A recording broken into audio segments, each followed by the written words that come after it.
While many Nigerian Gen Zs are busy frolicking online, this secondary school boy gave this powerful Jal Nepal speech in March 2025 that gave rise to the ongoing nationwide Gen Z protest against corruption and bad leadership in Nepal.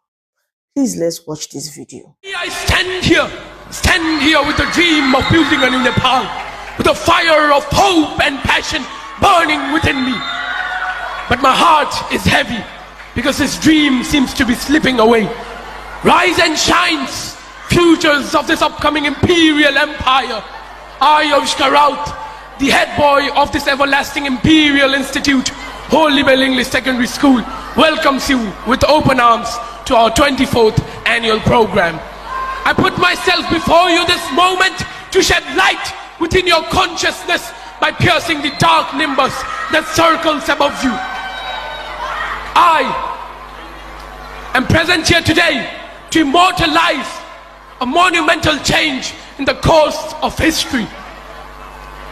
Nepal, our mother, this country gave us birth, nurtured us.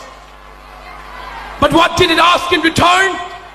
Just our honesty, our hard work, our contribution. But what are we doing? We are bounded by the chains of unemployment, fleeing abroad in search of opportunities. We are trapped by the selfish games of political parties. Corruption has woven a web that is extinguishing the light of our futures. Youth, rise! We are the torch bearers of change. If you do not raise our voices, who will? If you do not raise our voices, who will? If you do not build this nation, who will? We are the fire that will burn away the darkness. We are the storm that will sweep away injustice and bring prosperity.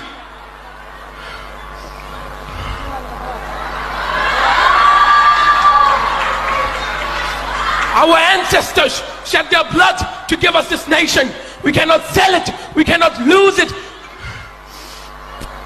We are the fire. We will burn every despair away. Now we must decide. Now we must decide, will we drown in the darkness of despair or rise as the sun of hope? Will we change the fate of this nation or will we let it remain in shackles? King Birendra once said, even if I die, shall my country live on? All the youths, carry these words in your heart and engrave a monument of change in the course of history. Nepal is ours and its future is in our hands. Jai Yuva! Jai Nepal! Now let's go back to understand what gave rise to this revolution that has enveloped Nepal.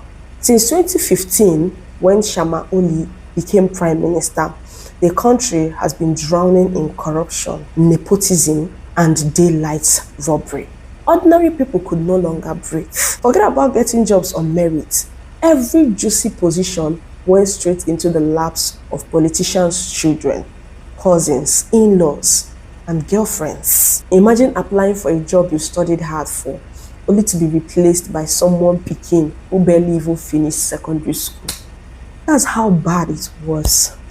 Consequently, the politicians of Nepal started looting with zero shame. They caught, bought, and sold. The police and army, whoever drops the fattest bribe gets their loyalty. Contract for roads, power and infrastructure shared among cronies, like meats at a village feast, while citizens were left with potholes and blackouts. Nepalese have been grumbling since 2008, but nothing serious came out of it. Until this year, the Gen Z influencers of Nepal, just like what Kenyan youths did recently, said enough is enough. They kicked off a campaign called Nepo Kid, basically dragging politicians' children and exposing their lavish lifestyles funded by stolen money. They posted pictures of them cruising in luxury cars, vacationing abroad, and living large while ordinary Nepalese youths couldn't even secure a common job.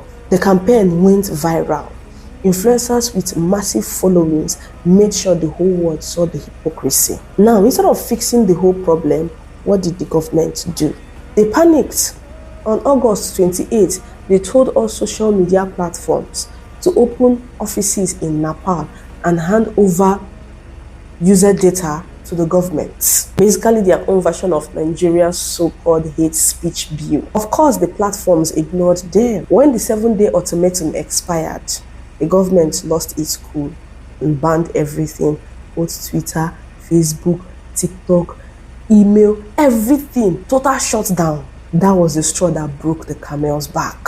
By Saturday, Nepalese Gen Zs stormed the streets in their thousands. By Sunday, their numbers tripled. By Monday, it was a full-blown revolution. The government panicked again, called the protest violent, and declared curfew. They ordered the police to shoot at sites. They started using live bullets. More than 20 youths were over 400 injured. But guess what? Instead of backing down, more youths poured into the streets. They said, "Hit one of us, 10 will rise. Courage on steroids." By Monday night, politicians started fleeing the country. Cabinet ministers began resigning like rats, jumping off a sinking ship. Protesters stormed the prime minister's house, burnt politicians' mansions, and even seized the National Assembly complex. They even took and nailed their finance minister. Yes, dragging him down the river. The pressure became too much. On Tuesday morning, Prime Minister Shima Oli threw in the towel and resigned. She even lifted the social media ban, hoping to calm the storm, but the protest only got stronger. Right now, the politicians that remain are being humiliated in public. Some are being chased out of the streets, others beaten by angry mobs. The youths are demanding for one clear thing: strong anti-corruption laws, an independent judiciary, and a complete system overhaul. No more business as usual. Let me shock you. In less than 48 hours, Nepalese Gen Zs achieved what many thought was impossible. They burnt down multiple politician houses, defied curfews and bullets across several cities, forced the prime minister to resign, seized parliament and touched it. This is the generation that doesn't forgive, doesn't forget, and doesn't settle for fake promises. They are writing history in broad daylight. The same politicians who thought they were untouchable are now sneaking out of Nepal like petty criminals. From private jets to hiding in cargo trucks. Report says that many are running to India and other neighboring countries.